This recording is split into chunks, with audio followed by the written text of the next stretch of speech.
welcome to Season 2 of Malevolent Autopsy. I'm your host, Queen. I use she, her pronouns, and before we go any further than that, let me warn you, the show contains major spoilers for everything in Malevolent as of the date this episode is published. We're going to dissect the patron votes that drive the story week to week, so grab your scalpel and let's begin the autopsy. I'm here tonight with the wonderful and illustrious Vol Control. Would you like to introduce yourself and tell me what part of Arthur's body you control? Howdy, hello. I'm Vol Control. I use he, him pronouns, and tonight I am Arthur Jam. We have got to preserve that man. And we're also here with the lovely Nicky. Would you like to introduce yourself and tell me what part of Arthur's body you control? Hello. So I'm Nicky. I use any pronouns, including neopronouns, E. And I am controlling the hair follicles on the left back side of his head today to balance out the right side that I was last time. Oh, very smart. You gotta get full coverage there. Excellent. Yep. That might be the only part of Arthur that wasn't torn apart. They're preserved in the mush. Yeah. I love that. Well, thank you so much, Nicky, for coming on and hanging out. We wanted to talk like expectations versus reality with you because we did hear a little bit from you before on what you thought might have happened and like how things went as compared to what you thought was going to happen in 260. Yes. So I was very excited about 260 and it was amazing. So I feel like I did pretty good in my expectations. So Kane gets the stone. Yup. Maims and kills everyone. Yup. He wants to be the ultimate conductor of all around him. Absolutely. So I might have explained a particular theory pathway toward that end. That is not the one he ended up taking. But I had wanted to highlight that one because of the emphasis and integration of the like Invictus meta lore and stuff. Mm-hmm. And I thought that one was really fun and interesting. And so the one that we ended up getting wasn't really a big surprise. I was like, okay, yeah, we've got that. Because that one has also that Kane has decided that it's that he wants to kill Azathoth after all. Is something that has been thrown around for quite a while and has absolutely been a strong possibility all along. And hey, look, it's the one that turns out to have been true. And with all the emphasis that Kane puts on, like, he realized after seeing Shub die that that level of entity could die. Right. That level of entity is himself or Nyar as a whole and Azathoth. And so he's like, maybe I've got some options here. And not just limited to being a soul being in the sense of killing every other Nyarlathotep and becoming the only one. I, of course, assume he absorbed all of their powers, just like with John and Yellow. They were kind of siphoning from each other. Right. And he's got all their voices in his head and their knowledge and all of that. But he now wanting to take that an additional step, and the entity that he was supposed to be like eternally linked to and bound to carry out its will, he's like, no, I don't want to do that anymore. So he has made himself individual within himself as well as individual from this other thing that was a core driving element of who he is. So it was very exciting to see where he went with that and how he talked about his dreams for this new world that will be all his, and his doing was terrifying and beautiful to behold. Oh yeah, for sure. And honestly, for some reason I didn't expect that we were gonna get that much of a reveal of Kane's desires and motivations. I thought he was going to keep playing his cards close to the chest. And so when he was like, I want to kill Azathoth, I was like, oh, shit, okay. Now, all right, that's the plan. Now we know. Well, yeah, and the reason for that, I think, kind of folds into some of my predictions for what's coming next, where, you know, this is like the grand finale of him actually getting the stone, and he's doing his big villain monologue where they give away too much information of their ultimate plan when they have the hero. Yeah. And blah, blah, blah. Right. And so, yeah, he's giving it all away at this point because he has the last piece in his hands. He's not done yet. He's not there yet. And I think that's kind of the idea that we're looking at here. And I loved how this was something that people were able to guess at, but not quite get how it would come out. I mean, we've talked already about how passionate Kane was in his speech, in his monologue, to explain what he envisioned for the world and everything like that. Out of everything that you hoped for, what are you most pleased that you got? I am most pleased with Kane telling us the plan. And basically just confirming, like, he is driven by this desire to be the conductor. And I've felt that is kind of his ultimate goal from the time he was introduced, playing the piano for Arthur, like trying to figure out the song, and then especially layered on with intermezzo and the Arthur Symphony Orchestra was perfect, because he's like, I want to write all of this and I want all of everything to be at my whim. You, Arthur, are a tool that I have used to get here, so I'm going to use every other version, well, probably not every other, but a bunch of other versions of you to perform a song, and this is representative of what I want the world to be. It was fabulous. I also appreciated the parallel between Kane wanting to be a composer of a new world, and the reflection that he had early on in his appearances, where he says outright that they're a lot alike. I think in Intermezzo, he says, you're an anomaly like me. And to reflect on how Arthur was a composer, how music was so important to him, and that's something he's kind of given up now because of the connections that he has to it and how difficult it's been for him, but how important it continues to be. I don't know. I really liked having Kane embody that role on a metaphorical level, but we also got to have the actual, like, he's a conductor. The visual was there too, which I loved. Yeah, and I really like what you point out, Nicky, about how from the very first time we encountered Kane, this composer and, like, musician metaphor has been there. And so it's really amazing to see it come to fruition in, like, his big climactic moment. Yeah. And I also really like that. So he said he's been working on this with the Arthurs for a while. And I think that, like, Benevolent kind of gave us a window into this of he's playing around with the Arthurs. He's writing a play and directing it. He is creating and trying to get everyone else to do what he wants, which has been kind of a role as Nyarlathotep all along. It's like swaying the free will of humanity to follow his whims and get him, like, collect his items and whatever else.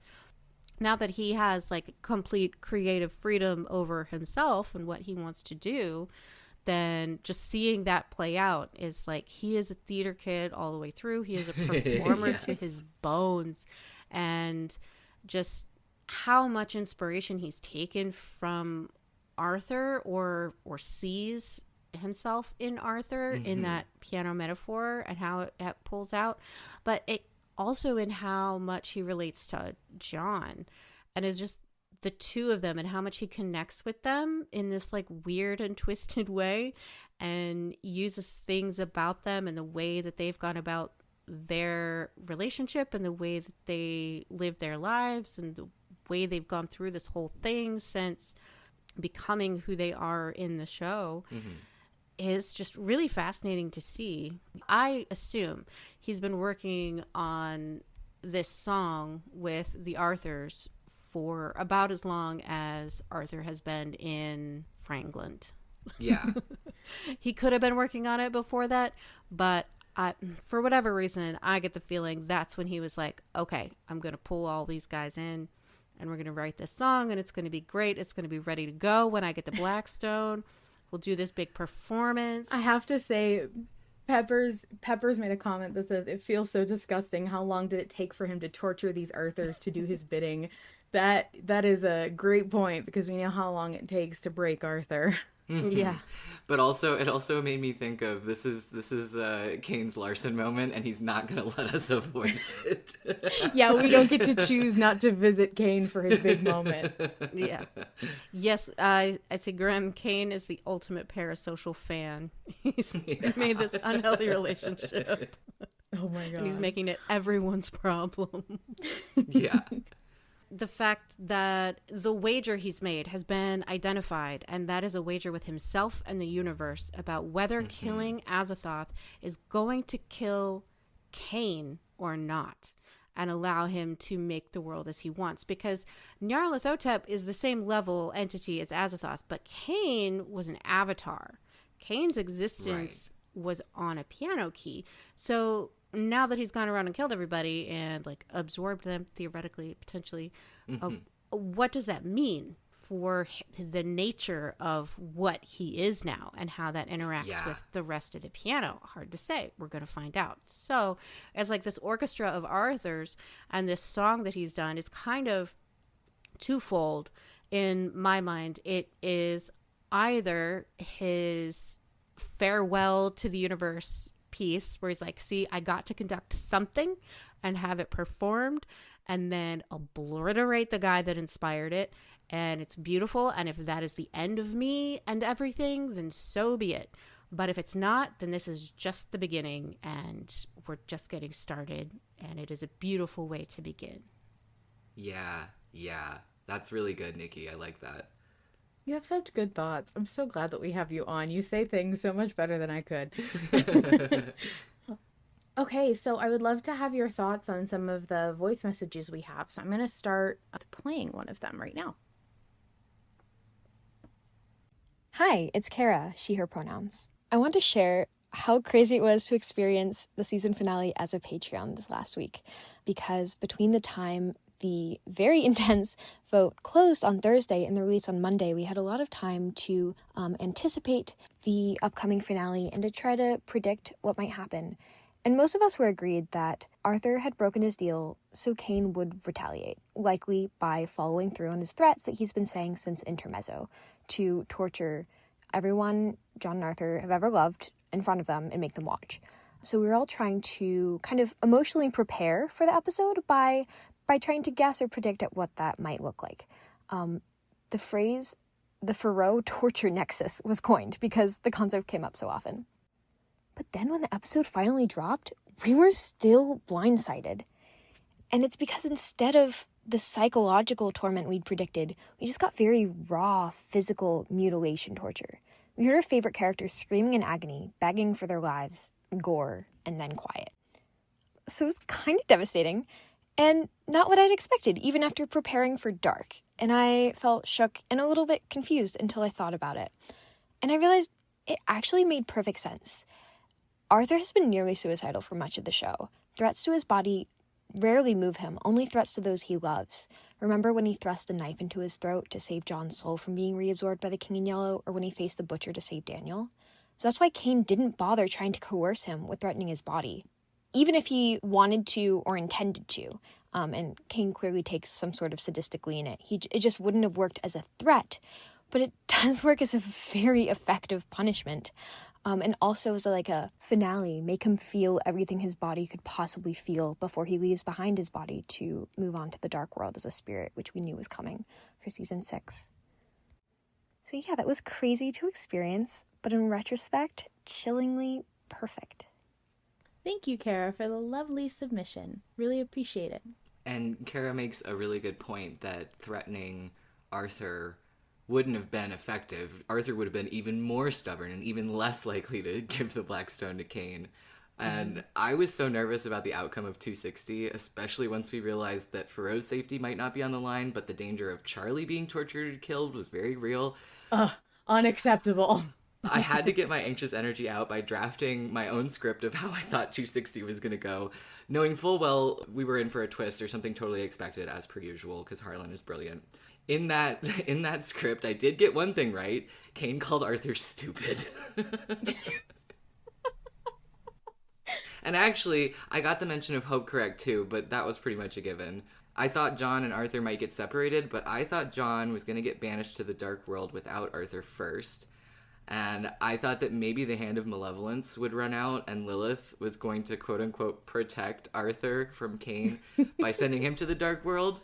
So, yeah, that didn't happen. In fact, I thought that Lilith was going to die, but I didn't think she was going to die without even a fucking fight. I was really disappointed that we didn't get any description of her reaction to this whole situation before she got. Yeah. I have to say, with how quietly she went, quote unquote, I have a feeling we're going to get a lot more of her because that doesn't feel... She was just introduced face to face for long conversations this season in the last few episodes. And that just tells me that she's about to be somebody that we're going to get to know a lot more about. So I wasn't disappointed that we didn't get more of her. I did really feel the impact of what I think that was meant to signify, which is this is Kane's game. Like, this is about him, and she doesn't get the screen time because Kane's on screen. And I mean, I've developed this running mantra of, you know, if Kane has dialogue, it's about Kane. It's not about Lilith. It's not about anyone else. I don't want to say I foresaw that Lilith would go out with a whimper, but I do think that it felt fitting for the scene that he was setting, demonstrating his power and how serious he was about this. Yeah, and I definitely did predict that if Kane and Lilith went toe-to-toe, like, I did not have faith that Lilith was going to stand a chance. I will say I also appreciated the amount of coping that we were all doing and trying to figure out if we were about to get a really bad extended torture sequence of X favorite character. Yeah. And how Nicky was really reliably like, that's not going to happen. It's going to be okay. You know, your fave is fine. At least not in danger of being tortured. Unless your fave is Arthur Lester. Unless your fave is Arthur. Then you're fucked. Then you're fucked. Yeah.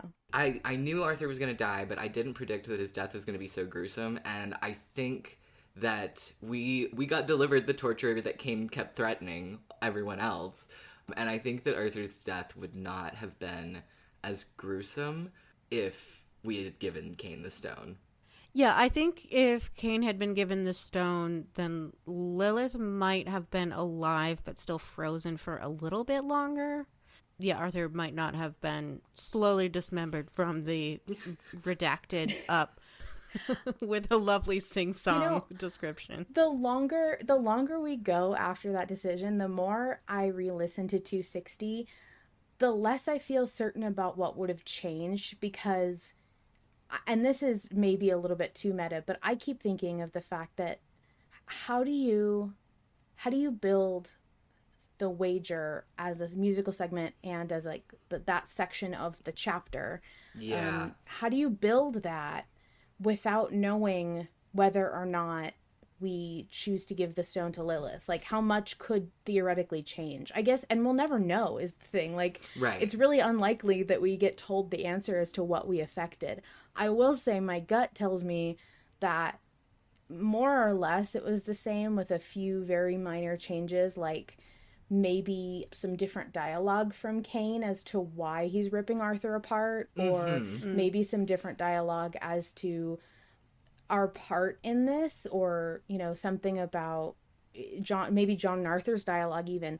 But I really feel the core moments, like even Arthur being ripped apart, I think maybe it would have been less gruesome, but I kind of have a feeling that was probably a fun thing for Harlan to record and make, so maybe not. I don't know. True. Yeah, and Harlan mentioned he had to cut lines to make them fit in the song in the wager as a song. He could have kept them longer if there were fewer torture beats. So there's things like that. Valid point. Fewer torture beats. I love this fandom. The phrases that come up are so funny. With everyone's permission, I'm going to move on to the next voice message. We all good with that? Yep. Sure. Hi, this is Luna Maria, she, they pronouns. I'm so excited for season 6. 260 was gutting, but I think it's leading us to cool things. I know everybody knows I'm very excited about the Bone Throne and the Bone Citadel, but partially because that's such a big mythological kind of imagery. I really wanted to see Jon as a king, and I was worried we'd never actually see it and that he was more of just like a prisoner in the dark world, but him as a king is so exciting to me because it's giving this very Hades motif, like Lord of the Underworld, if anyone's familiar with Greek mythology. And from Cain's emotions, Lilith's emotions, all those things in this last episode, it's really foreshadowing to me that season 6 might be like mythology. It might be gods. It might be learning more about the emotions and workings of gods, kind of like how season 5 was more folklore. You could call season 6 like mythology, like it's bigger in that respect. I'm really hoping we're going to see a corporeal form of Jon. I think we're going to also see sides of Jon that are brand new, because Arthur says in 260, which reminds us, the audience too, that he does not know Jon as personally as Jon knows Arthur. He does not get insight to Jon's personal life or what he's been through, his experiences, because one, Jon's memory was so wiped, and two, Jon was so ashamed. So I'm very excited to see Jon kind of cracked open as a character and give us more sides of him, and have Arthur really kind of contend like with who Jon is completely, and accept if he still loves him, like with all that knowledge, which I'm very excited for. I think season 6 might be about really examining humanity and also what happens after our darkest moment. Like, can we find hope even in the darkest place? Like, that's exciting to me, because like where most stories would end with like, hey, your protagonist is cut up, Harlan Guthrie keeps going, and that's fucking fascinating. I love stories with afterlife pieces, because to me it says, do you still find hope after where you think the situation is hopeless? And I also think we're going to get some huge Parker reveals, because he's a motif that's constantly been there and never elaborated on, and that's a very clever writing trick I'm seeing Harlan do. So those are my season 6 predictions. I'm very excited. Yay! Thank you for your submission, Luna Maria. We really appreciate it. I always love hearing from you. You guys are nuts about Parker. I don't get it. Queen, have you read the little blurb that Harlan has written about pre-Malevolent Parker and Arthur? Oh, maybe I haven't. Maybe that's what I'm missing. I think you have read it, Queen. It's canon and it's beautiful. Have it I might read not it? be enough to make you care. It is beautiful. That 500-pound paperweight fic that I wrote was my take on Harlan's blurb. Oh, then yeah, I did read that. No, it was nice. Yeah. I think it's I suspect that there's some element of Arthur is such an interesting character, and who would his best friend be? Like right now his best friend is Jon, but they are fraught, and he seemed to have a much easier and comfortable best friendship and working relationship with Parker. So whoever could deal with that British bitch has gotta be cool, right? Yeah.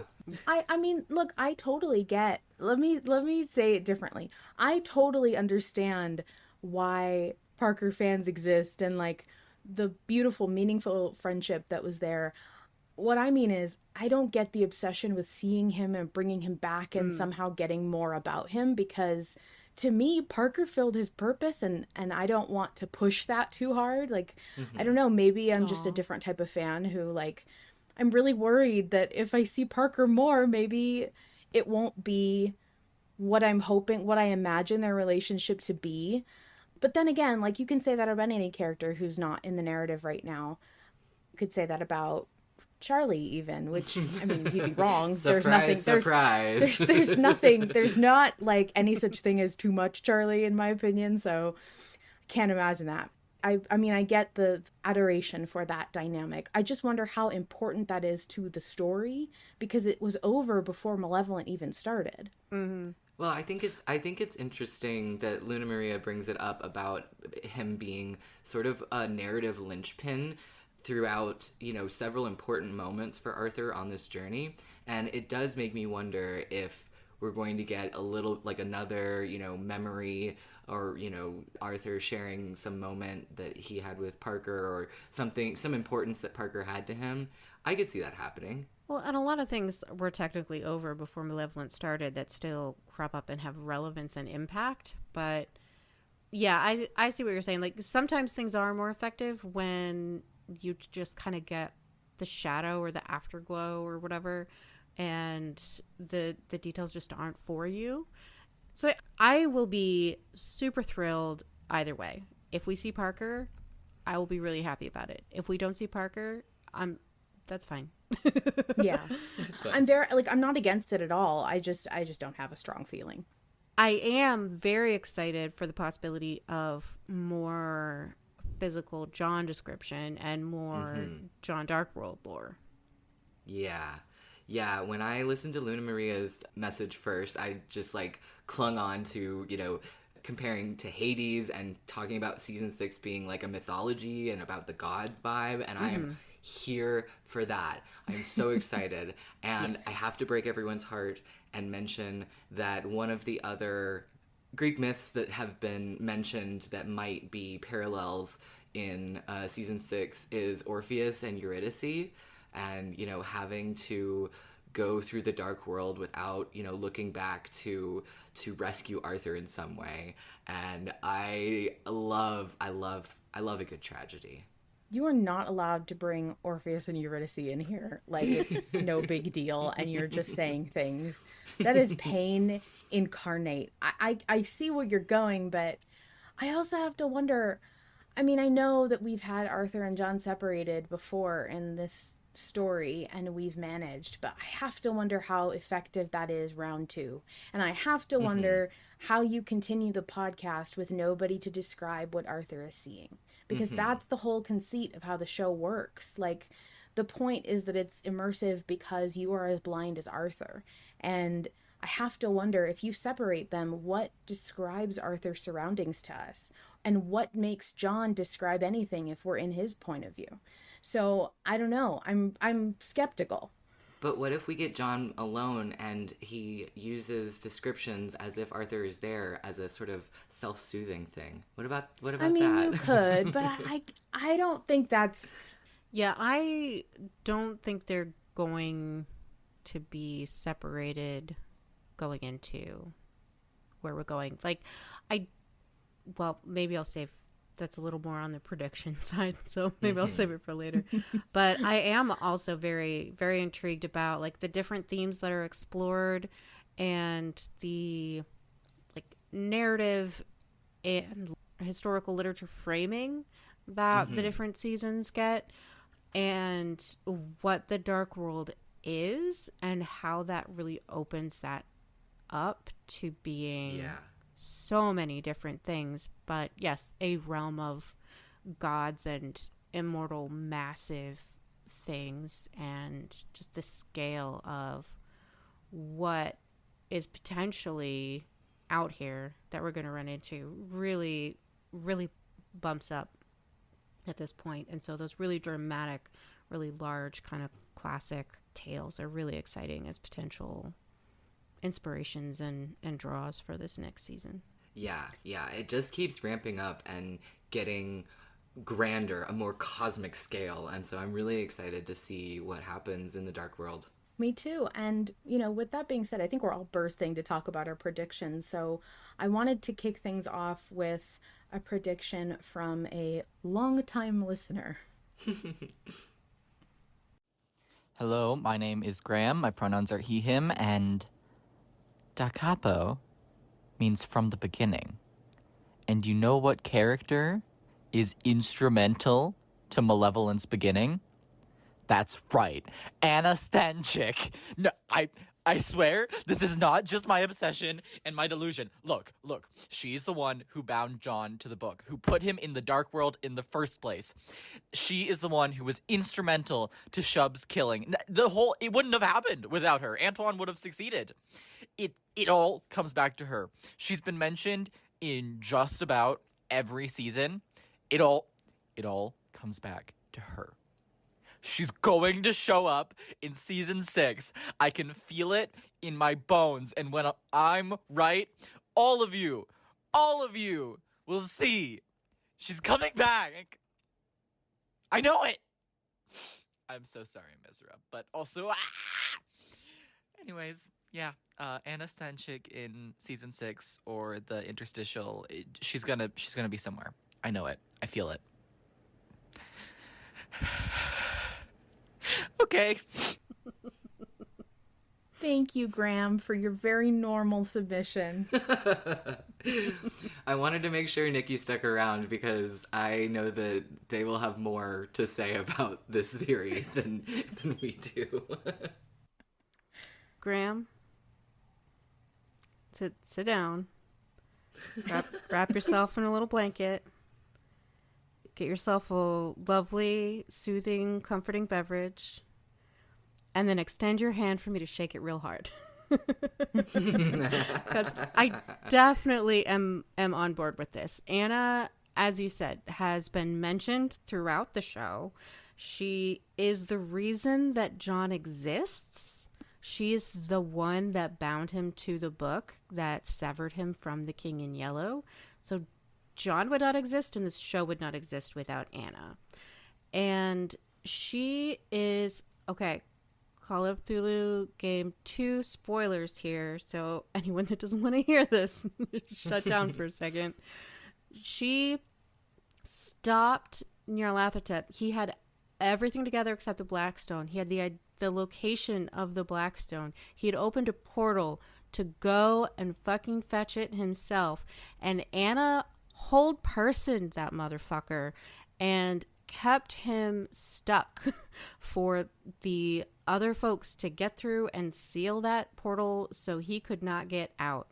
She is a fucking badass. She is all over this eldritch nonsense and is into protecting the world from the fuckery of those outer god eldritch beasties.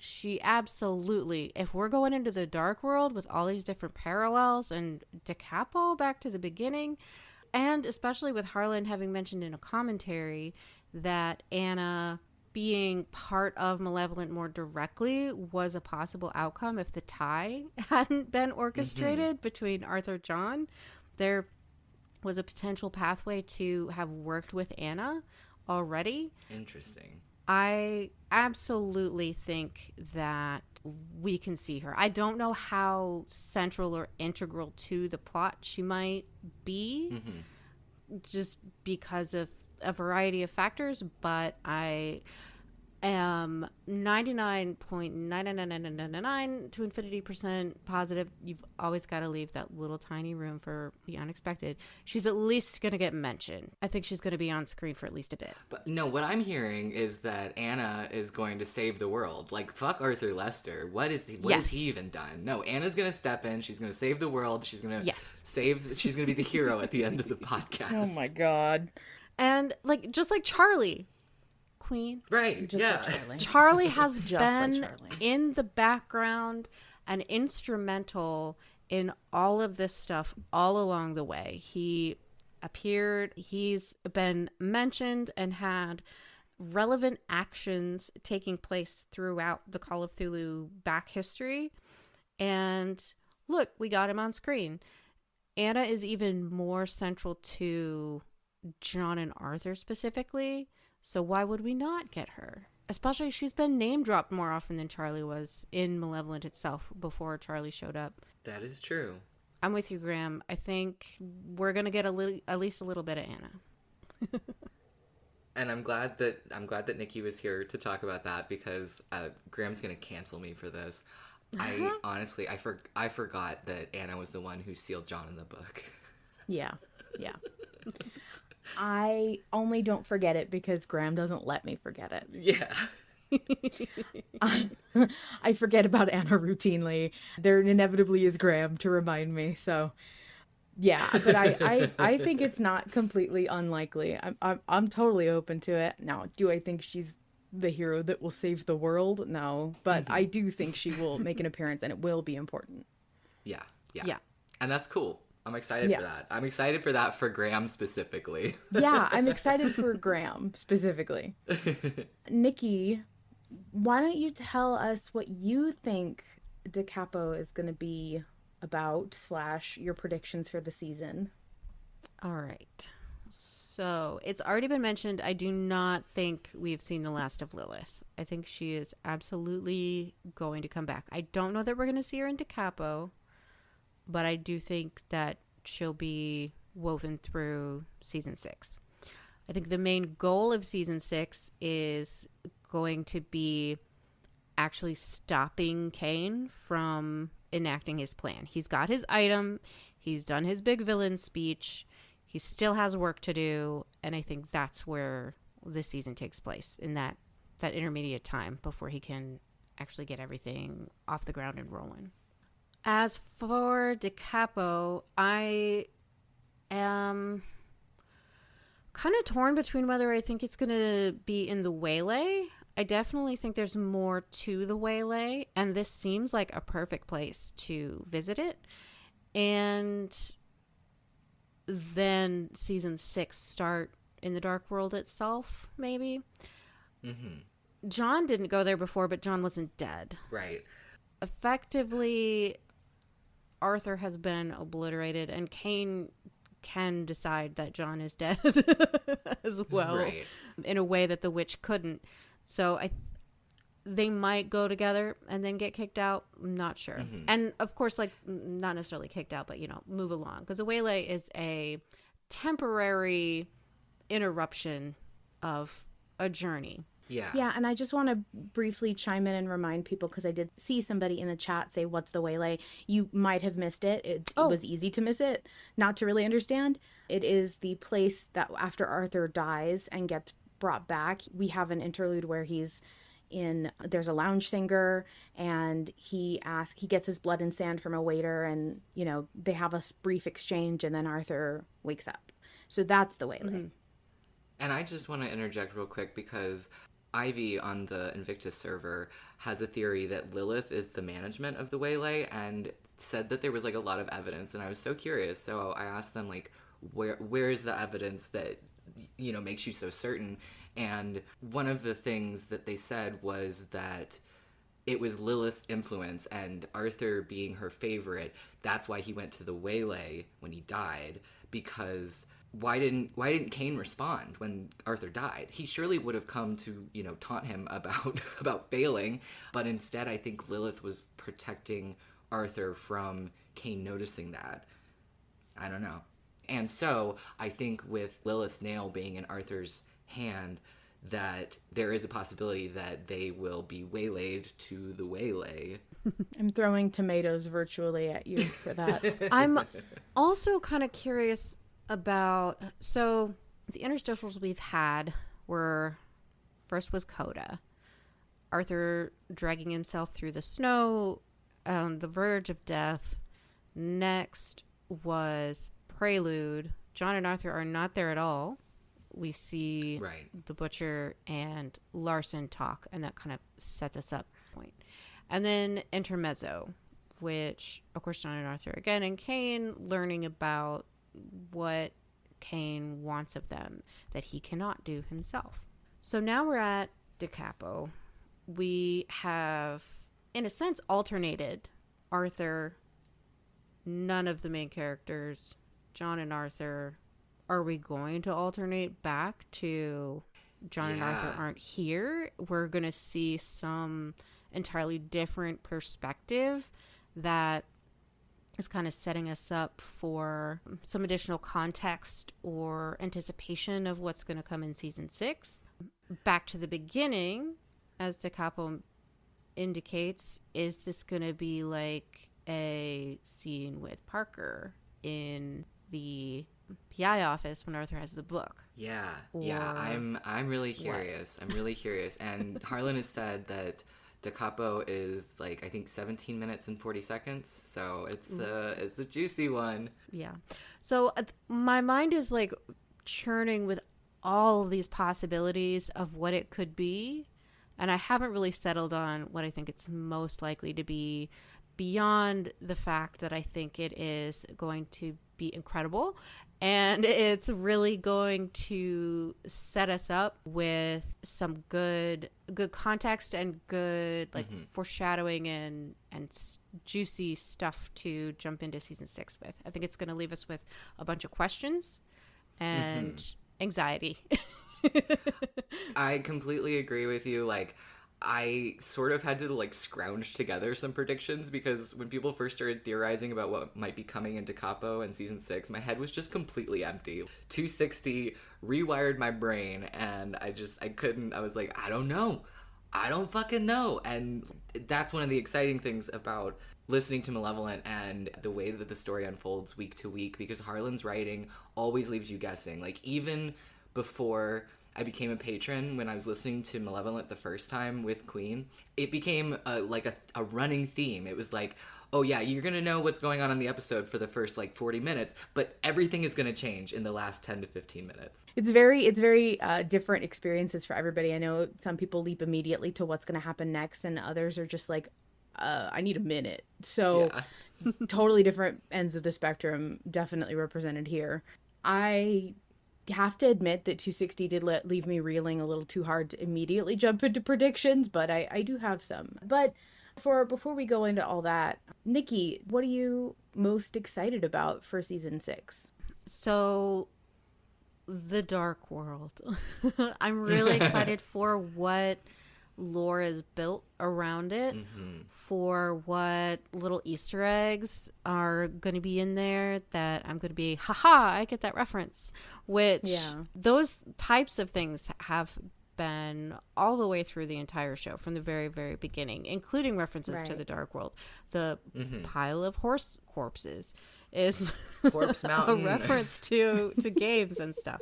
So I'm just really excited to see how much of the curtain gets pulled back in season 6. And it's definitely not going to be everything, especially with the way Harlan responded to my question on the Q&A. For anyone that missed it, I asked of whether the larger Invictus meta around that core villain with a quote of, in the beginning was me on my side and life on yours, that crops up in a variety of games across a multitude of things. And he said, no, this is not about that. This is specifically about Cain and what he wants to do with the Blackstone. And then he got a twinkle in his eye, and I was like, fuck yes. There's gonna be more. It's just not in Malevolent. That's such a fucking baller line. That line is so fucking cool, and I was not super familiar with it. And so I'm really glad that some of the people who listen to the Call of Cthulhu games have been bringing that up and sharing it with a wider audience. Because honestly, that line alone, I'm like, oh, maybe I should go and listen to the Call of Cthulhu games again. Its very first appearance is pre-Call of Cthulhu game, even. This is even bigger. This is bigger, V. Yeah. You don't get it. Yeah. Keep zooming out. My turn to go a little crazy. Sorry. Right. Yeah, so that's kind of what I'm like super, super excited for. Of course, I know the story of Malevolent is going to continue to be really good and really meaningful and moving, but I'm super into like the bigger picture and all this interconnectedness. So what am I going to get that I can tie back to other things? And what am I going to get that is like where we're going to keep going next kind of thing? Seeds planted for the next thing. And of course, like, so Harlan has said like season 6 of Malevolent is not the end. Malevolent, I believe, is going to end at 6 seasons. Yes, I agree. Malevolent itself is, but that's not the end of the larger story, because Malevolent wasn't the beginning of it. It's not the end either. Yeah. I'm so excited. Nicky, thank you so much for hanging out and coming on. I really appreciate it. Well, thanks for having me again. Yeah, it was awesome getting to talk to you. Of course, you are literally welcome anytime. I'm really glad we got to have both of the co-hosts from last week's two-parter to come together and compare and contrast. Yes. Yeah. It was a lot of fun. This on the eve before Da Capo. Yeah, thank you so much. Thanks, Nicky. Okay, Vol, we have a ton of stuff to go through. We do. Let's see. Next on our agenda, let's go into what you think is going to happen in Da Capo. Okay. So I have no idea what to expect, but I have been reading some of the theories swirling around from other people. Faye earlier said that they were really envious of people who could listen to the chapter and immediately start coming up with theories. Yeah. Sometimes that I have that blessing, but a lot of times, especially with finales, I'm just like so blown away that it's like good fucking luck having a coherent thought about what could possibly come next.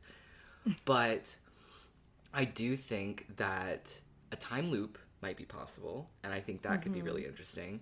Start all the way back with season 1 Arthur for a time. Maybe John has to get that Arthur to the Dark World to try and reunite season 1 Arthur with Middle Sea Soup Arthur. Is that anything? I'm not sure. That sounds so goofy to me. I love it. I also like the idea of John having to piece Arthur back together in the Dark World, either just like literally kintsugiing him. So kintsugi is this Japanese art of mending pottery where you will put gold. Where a pot is cracked, you'll put the cracked pieces back together with gold. This is pure like fanfic territory. I do not think this is going to happen, but I think the visual is very cool.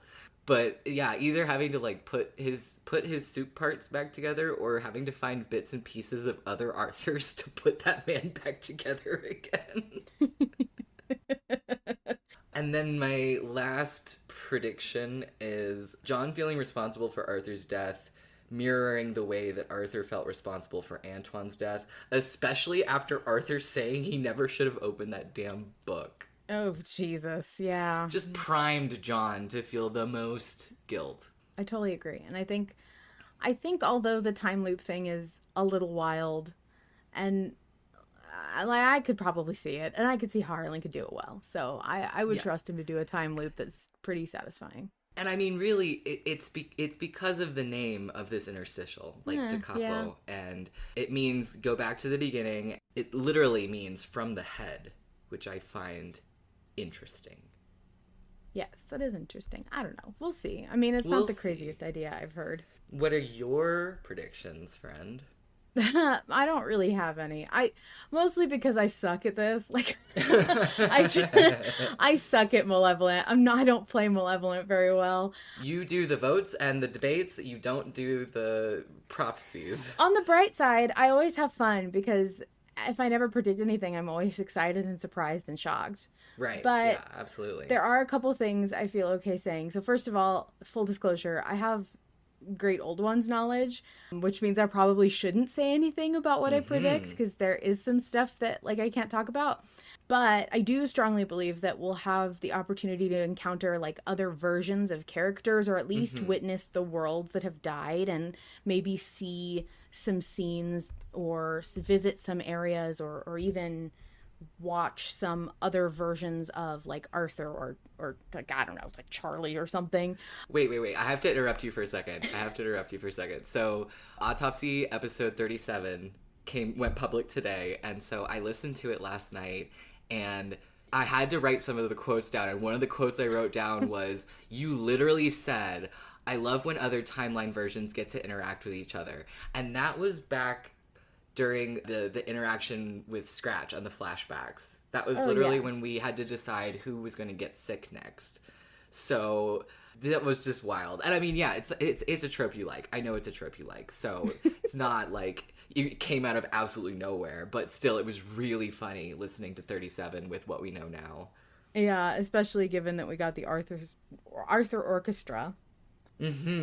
So the other thing is that I agree this could happen in either the Waylay or the Dark World, but I'm really leaning toward the Dark World given the whole John Bone Citadel comment Kane makes. He basically says Arthur is going to the Dark World. Yeah. He says, I suppose it's time for you two to shake off this mortal coil, Artie, and see what the Dark World holds in all its glory. So I have to assume that if not the entirety of Da Capo taking place in the Dark World, it'll at least be some of season 6. And I'm excited about that for sure. I also wanted to share some predictions from others. Specifically, Peppers submitted a prediction. She says, With how easily Arthur forgave John in the season 5 finale, I think we're going to have some time where Arthur struggles with sticking with that forgiveness if he sees the ruins of John's rule over there, which I love. Yeah, and that was something that Myth mentioned in their message in the first part of this episode.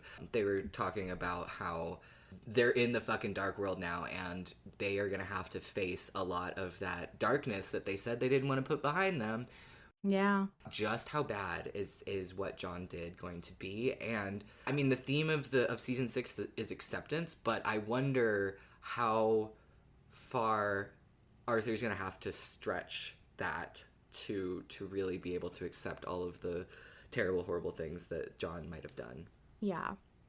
So we have some more voice submissions, and I would like to play one for you now. Hi, AK Trash Panda here, she, her pronouns, longtime listener, first time caller.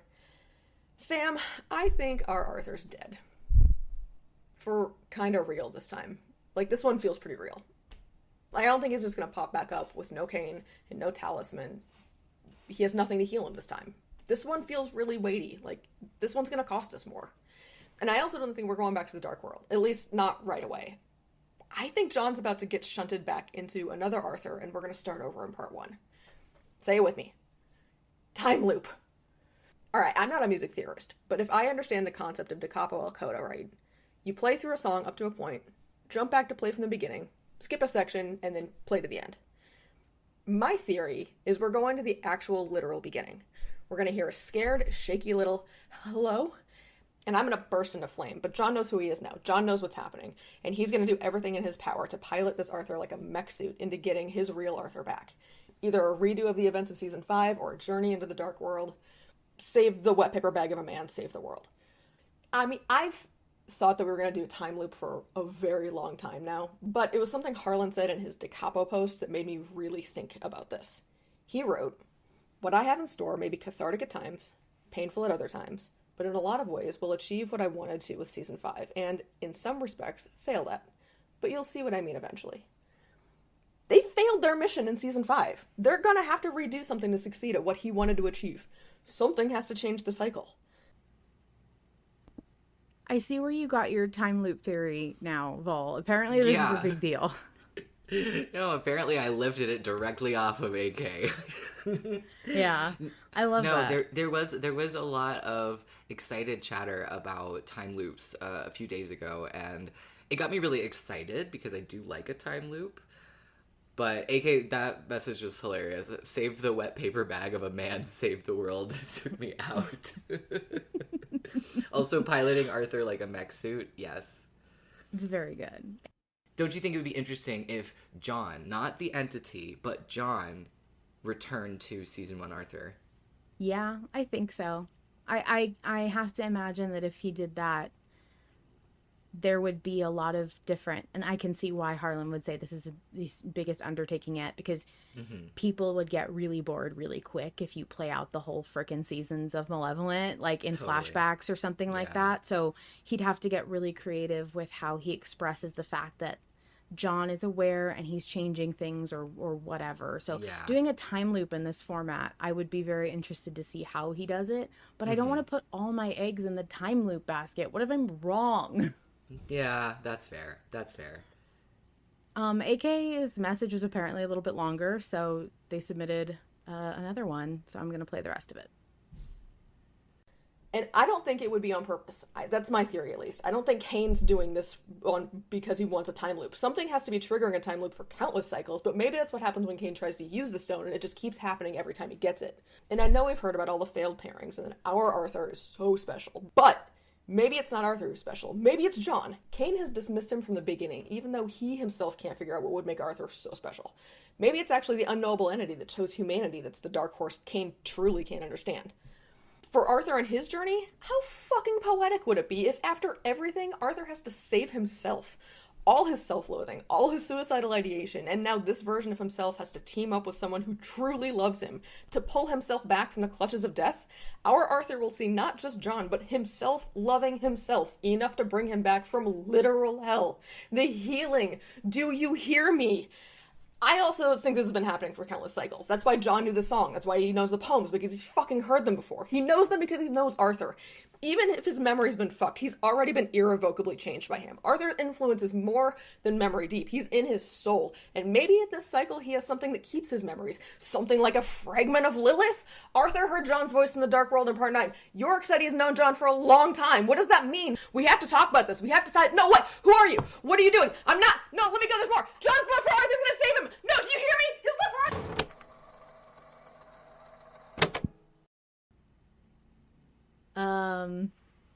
Well, that was a strange way to end that. Okie dokes. Thank you. Hope you're okay. I do agree that, like, there is stacked evidence. That was weird. All of the things that John remembers, like the fact that he knows the Invictus poem, and I mean Arthur even comments on it, and John says, "Yeah, you know what? We were doing the re-listen, and John says, maybe I've always known it." Yeah. What does that mean? What does that mean, John? It's interesting. Okay. But well, I had a thought while we were listening to that what if we can somehow, John gets into one of the Arthurs that end up in the Arthurstraw, and so then we've got a man on the inside ready to strike at that crucial moment and ruin Kane's whole career, right? Now I'm gonna fucking yank you off stage with a cane. Let me play this next submission. Okay. Oh, I see what they're doing. They think they can silence us? This is Slate. They, them, she, her, and AK is right. The boys are in a time loop, and this explains why John knows you call it madness. He's heard it before. He's been here before. A time loop recontextualizes so many moments for us. It's why those fucking cultists had the fucking paper with our decisions on it. And Arthur and John's conversations about fate and free will, is their path predisposed because they're in a time loop? When Arthur tells John he never should have opened that damn book because none of this would have happened, buddy, I'm so sorry to tell you this, but it was always going to happen. It has happened before, and it will happen again. Big Malevolent doesn't want you to pick up on this. Big Malevolent is banking on you thinking that the gramophone click and static at the end of each episode is just fun ambiance. If that was the case, why is there no click and static at the end of 260? Why is the traditional click and static different in part 31, The Nightmare, when I'll See You in My Dreams played before the click? The same thing happened at the end of part 43, The Witch, right as Arthur returns from the waylay. What about the end of season 4 when Kane whooshes Arthur and John away without a click? The click and the static aren't just ambiance. They may have started that way, but the signs are all there. Arthur and John are in a time loop because you know what else loops and goes round and round? A fucking record. 260 ends with no click and static because Arthur and John aren't there anymore. No, get off me! You can't do this, we won't.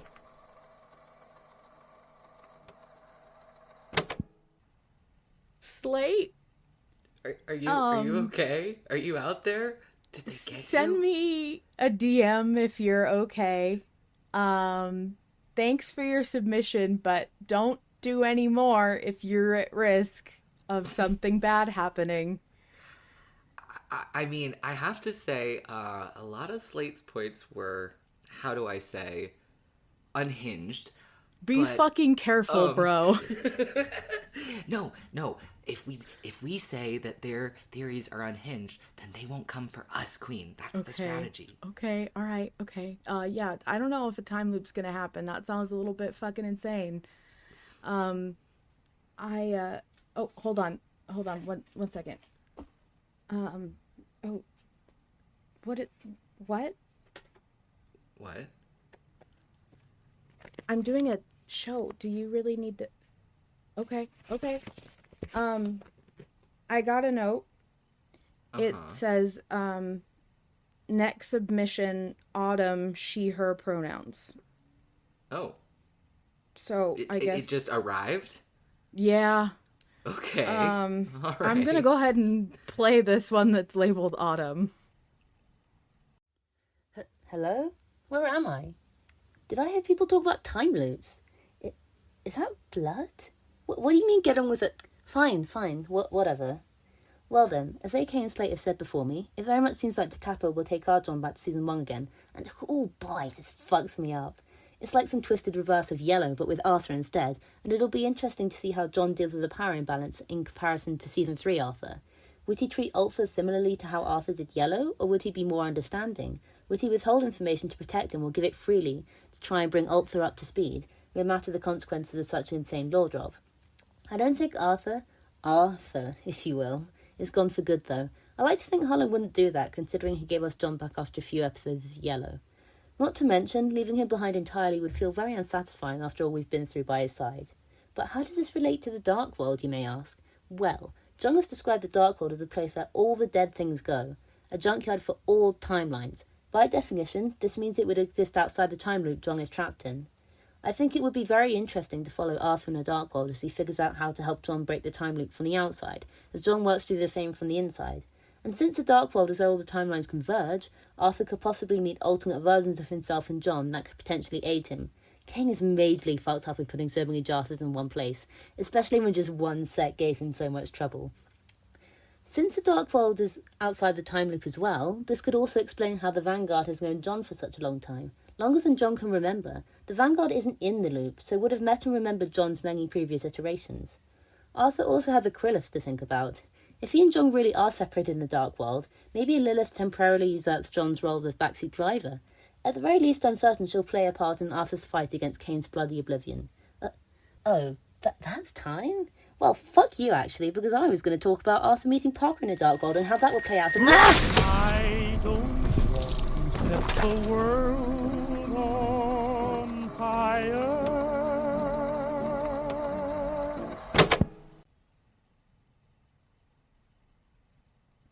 We should probably stop. I'm not sure it's wise to talk about the time loop, which sucks because because there's definitely not one.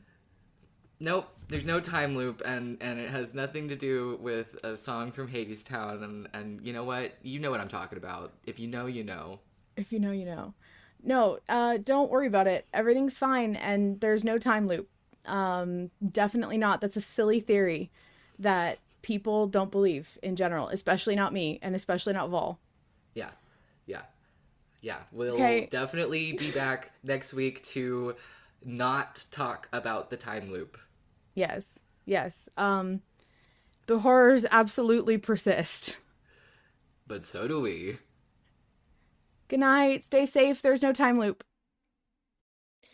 Thank you, of course, to Harlan Guthrie, the sole creator of Malevolent. You can find everything official at linktree/Harlan Guthrie. Without his labor of love for a story he wants to tell, we wouldn't be here. And speaking of here, if you want to be part of the live vote chat I record each week, join the Invictus Patreon and connect your Discord account. We have our own private patrons-only autopsy channel. If you want to chat with me and maybe even some other folks you hear from on the show, you can also find a public autopsy channel from the Invictus Discord so you can hang out even if you're not a patron. While Malevolent Autopsy is my pride and joy, it wouldn't be ever improving without some key players. Thank you to Mizra, Nicky, and Vol Control for their work editing and assisting with production. They do so much for the show, and they do it all as volunteers, and I couldn't be more grateful. To submit a voice recording, have your message read aloud on the show, or find us on other platforms, visit linktree/Malevolent Autopsy. Let's hear from one more Malevolent fan before we finish this week.